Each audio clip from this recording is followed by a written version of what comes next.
Lee Matthew Parsons first noticed it on an ordinary weekday, a calm, professional-looking message that seemed to come from a financial authority. It referenced a regulator warning list and claimed there had been an update that involved his name. The tone was not dramatic. It sounded procedural, almost routine, like the sort of notice a legitimate public body might send after publishing an alert. Lee had heard of warning lists before. In many countries, regulators publish public pages that list firms and individuals they believe are not authorized for certain activities. These pages exist to protect consumers and to make it easier for the public to check claims. Some regulators also publish public alert programs about impersonations and fictitious agencies. What made the message convincing wasn't just the wording. It mirrored the structure of real updates, a subject line that sounded administrative, a short summary, and a prompt to review the updated warning entry. Lee didn't feel fear. He felt confusion because the message implied there was a record about him, and confusion is often the emotion that nudges people into quick verification. He did what many careful people do. He tried to verify, but the message had already framed the verification path for him. It pointed toward a warning list page that looked like an official directory. It used the same kinds of headings, search bars, and consumer protection language that authentic regulator pages use. The layout felt familiar, like something he had seen when checking firms in the past. The page displayed a banner about consumer safety and high-risk entities, and it looked like it belonged in the same universe as the real warnings Lee had seen from regulators in different jurisdictions. Some regulators have publicly warned that scammers copy their names, branding, and even create fake banners to make imposter sites appear legitimate. Then the page showed a result. His name, Lee Matthew Parsons, paired with vague wording that sounded technical but didn't actually explain anything. It didn't accuse him of a specific act, it simply suggested he was associated with an investigation context. That ambiguity was subtle but effective. It created a problem that felt serious, yet unclear enough that he wanted an explanation. A second message arrived not long after, this time with a helpful tone. It claimed to be from a case officer offering assistance to clarify the listing and resolve the record. The pitch was framed as consumer protection. It implied that the regulator was contacting him to prevent harm and guide him to the correct process. But several real regulators have explicitly stated that they do not contact private individuals in this manner, and they do not run processes that promise to recover losses or fix personal cases through unsolicited outreach. Lee felt the pull of authority. If a regulator's involved, you cooperate. That instinct is human.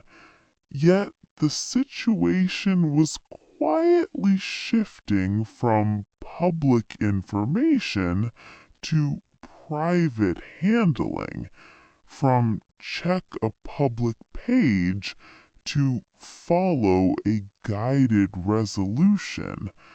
And that is where this phishing pattern begins, not with obvious threats, but with borrowed credibility, an imitation of a warning list designed to turn cautious people into compliant people, step by step, without ever sounding it. The smartest part of the scheme was how ordinary it appeared. A real warning list is a public resource. It's meant to be searched. It's meant to look official. So scammers don't need to invent a new story. They only need to imitate a familiar safety tool. The fake warning list around Lee's name was built to trigger a specific mental script. If there's a public alert, I should check it. That script is protective in normal life. In this case, it became a pathway that the scammer controlled. The page wasn't only about Lee. It listed many names and firms, as if it were an ongoing database.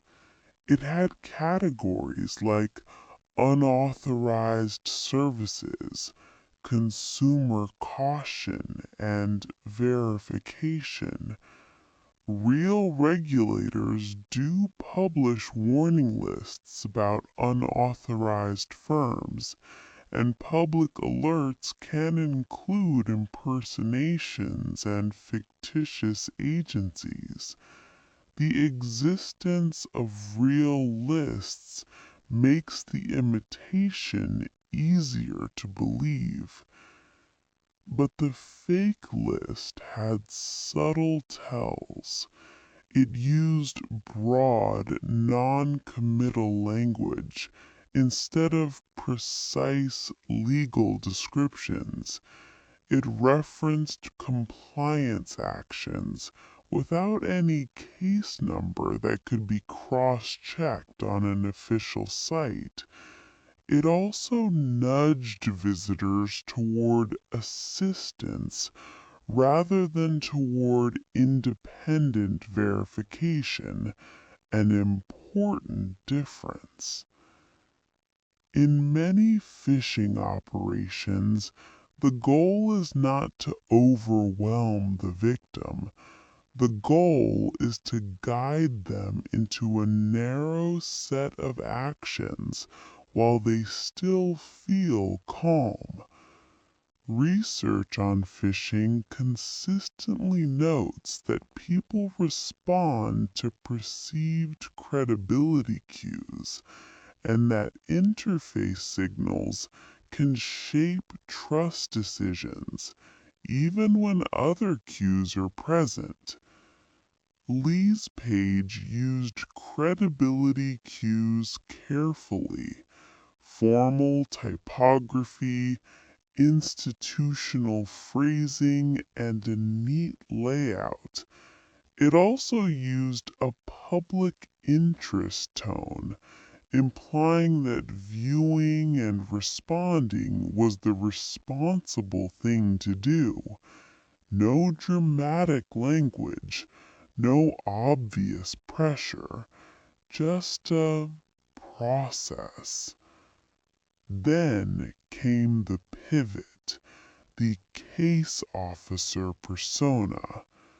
The message said the listing could be clarified and resolved, and that Lee could confirm his details to avoid future confusion. This is where warning list phishing overlaps with another known scam category: impersonation of regulators, sometimes paired with offers of special help. Some regulators have issued public warnings about scammers pretending to be their employees, including using names of senior officials to appear credible. Lee started noticing a pattern.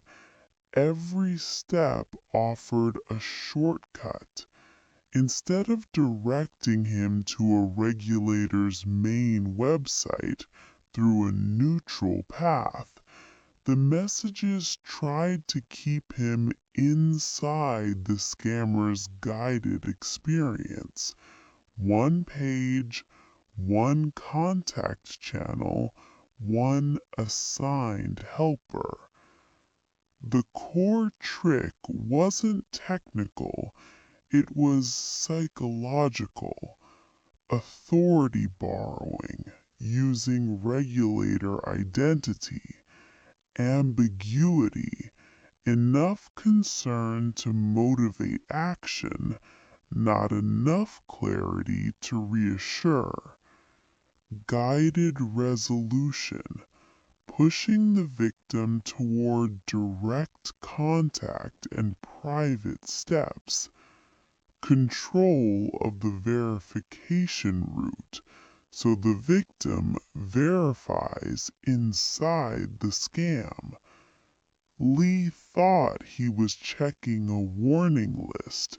In reality, he was being walked into a scripted conversation where the scammer owned the context, the definitions, and the next move.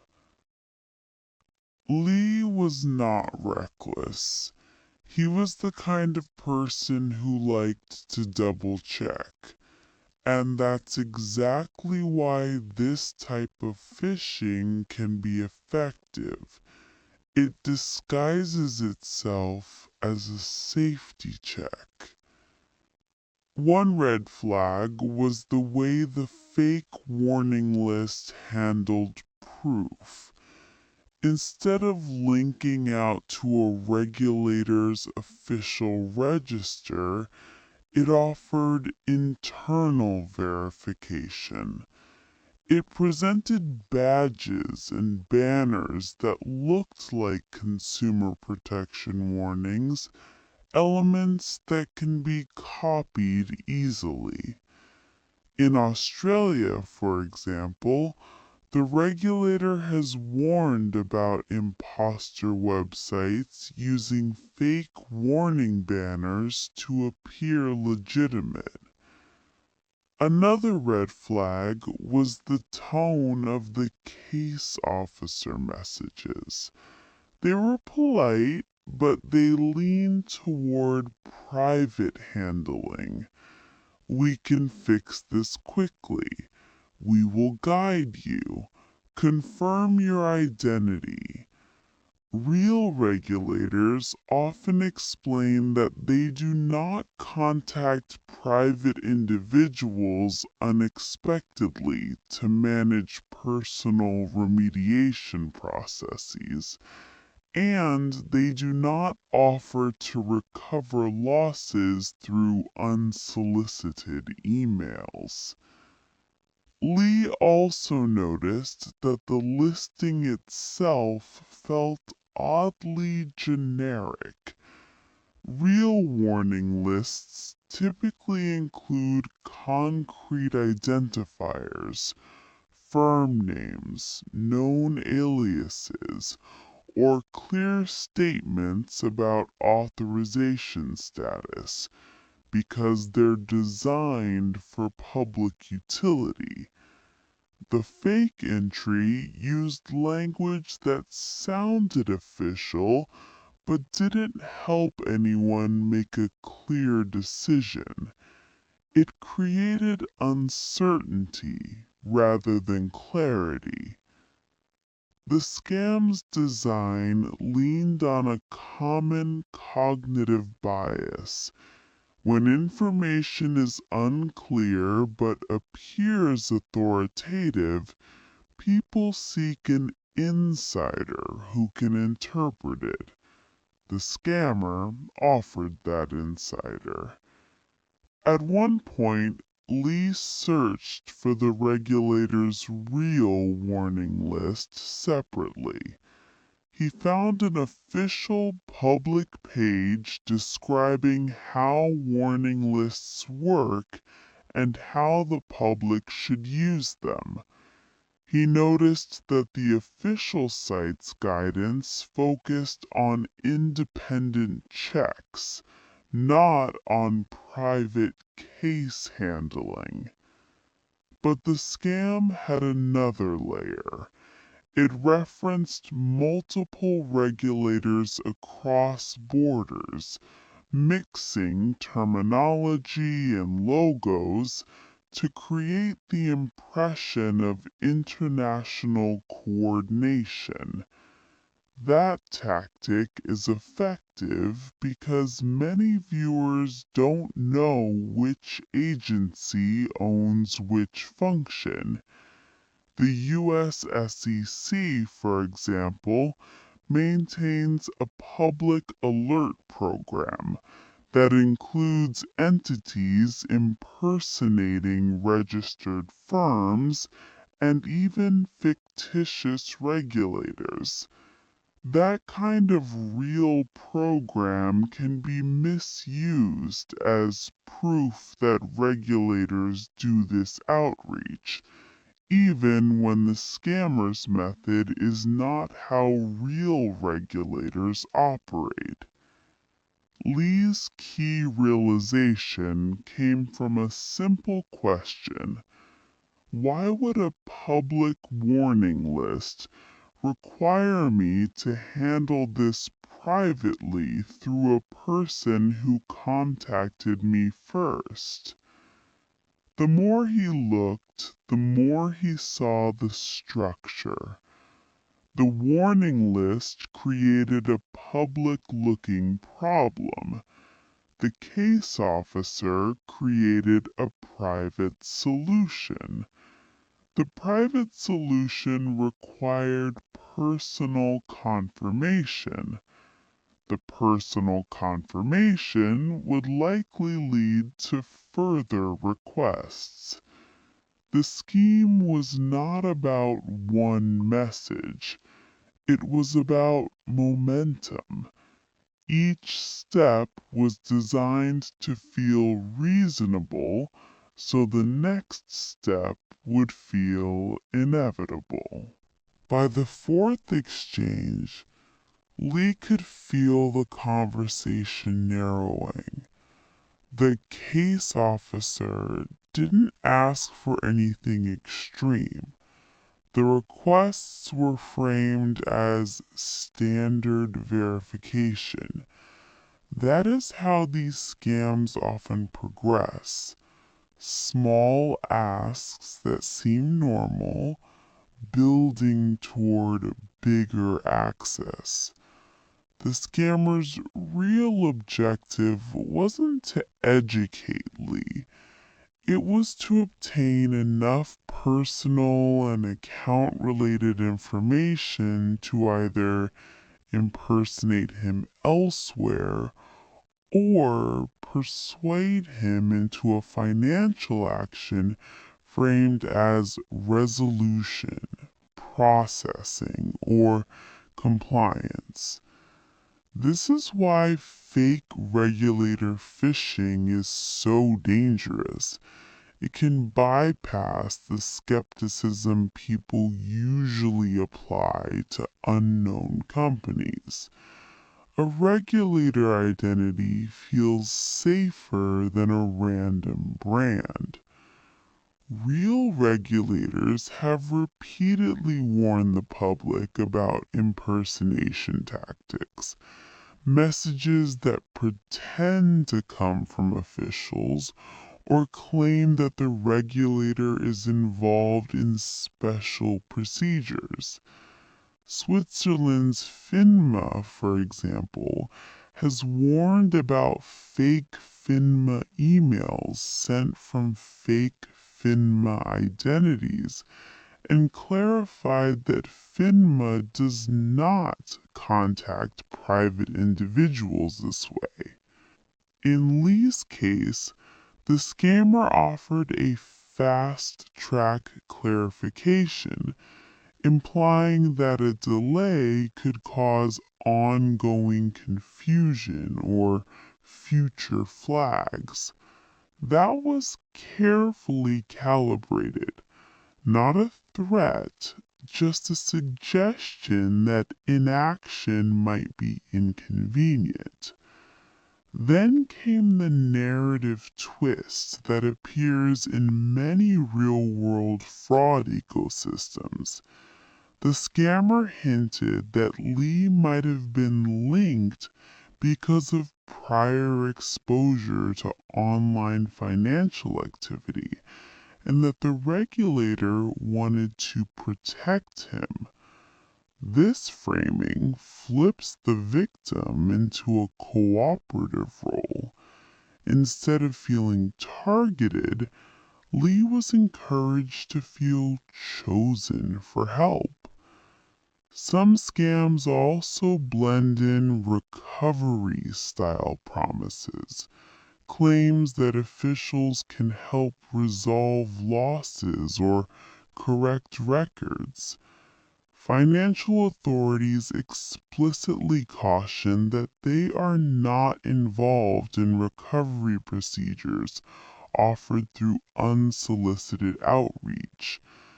Lee didn't know what the next message would request, but he knew what the pattern was building toward, a request that would cross the line from public information into private access.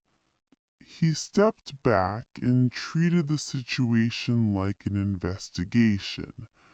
What facts could be verified independently on official pages? Did the official regulator site describe this outreach method? Did the official site publish contact methods that matched the message? Was the warning list entry replicated on the real site without the guided link? The more he leaned on independent verification, the weaker the scam spell became. The scam needed him to stay inside its narrative. Independent checks broke that narrative. That's the central lesson of the fake warning list phishing pattern.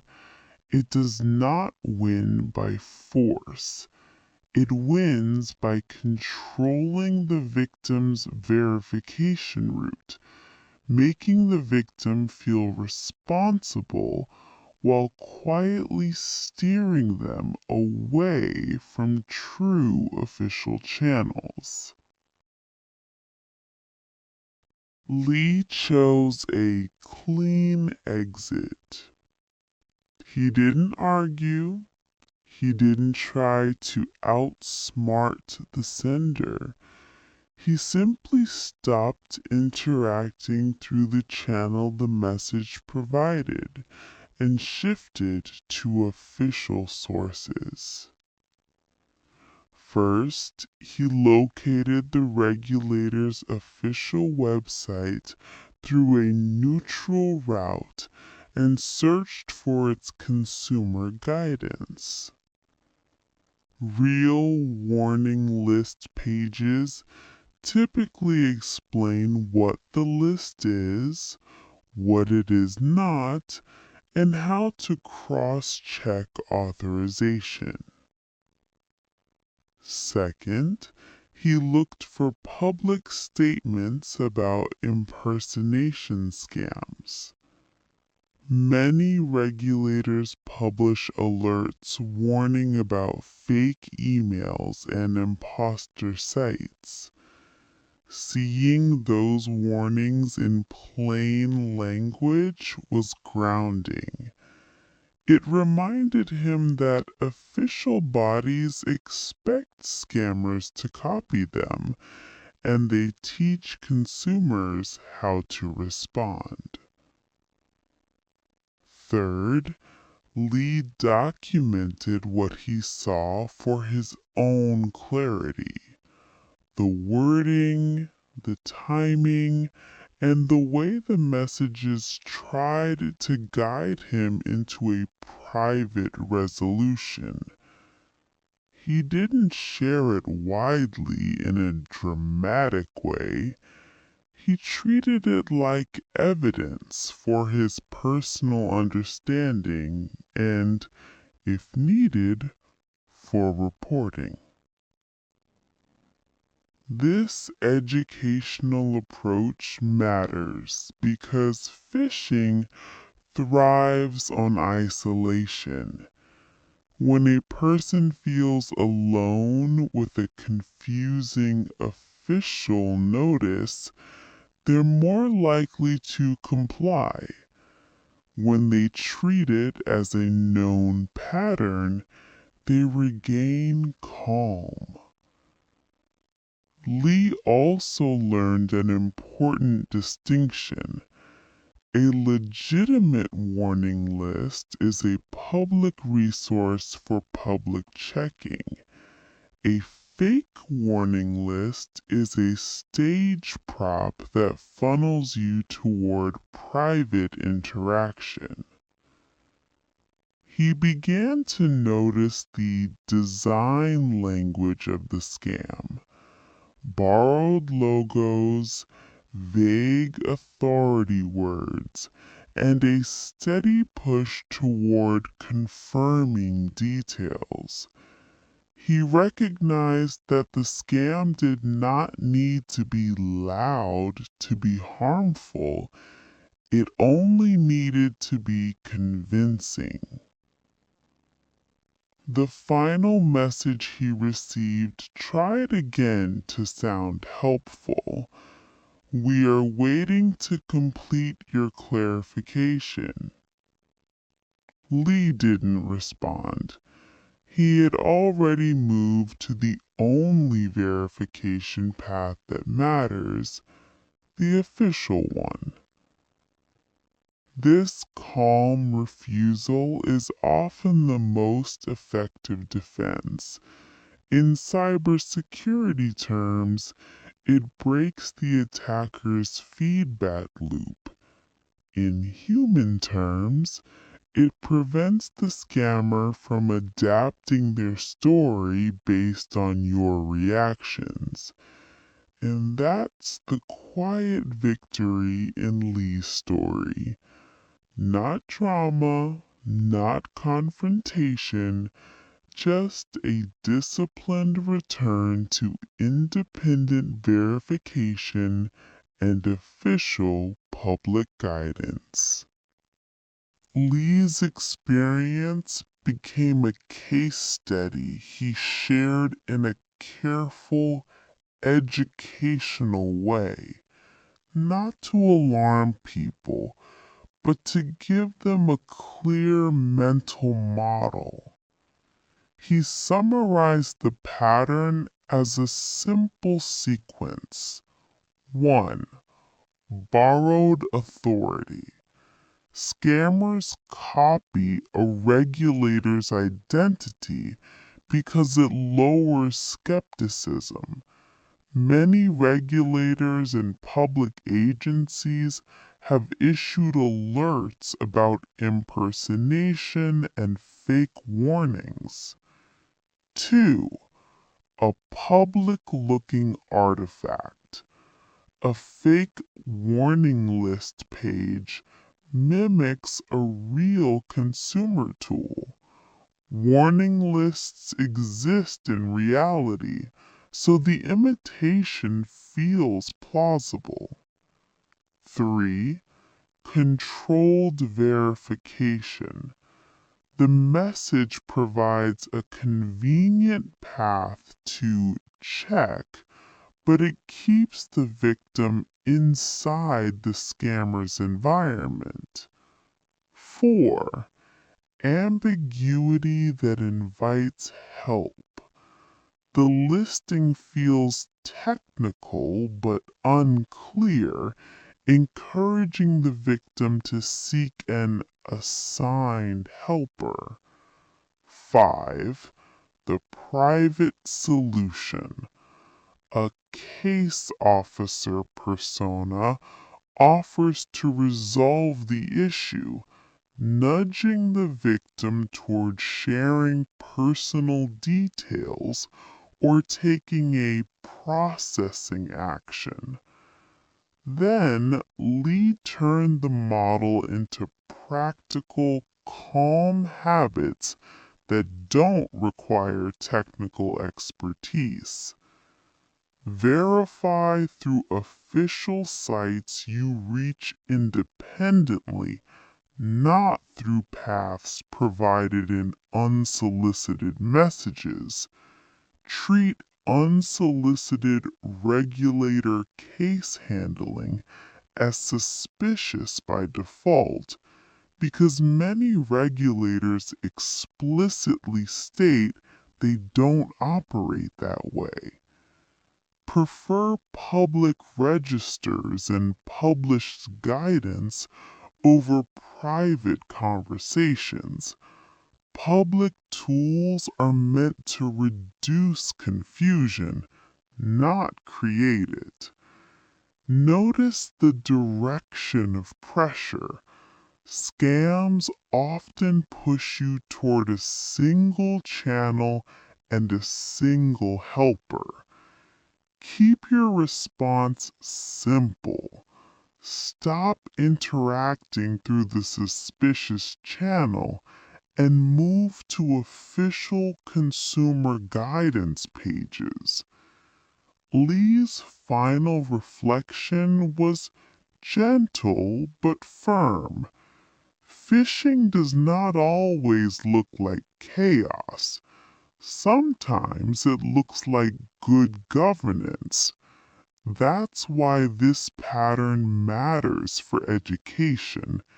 It teaches people to respect regulators while also respecting the boundaries regulators publicly describe. In the end, the lesson isn't be afraid. The lesson is be independent. Independent verification turns a convincing performance into a harmless message you can calmly ignore. And that's what makes Lee Matthew Parsons' story useful.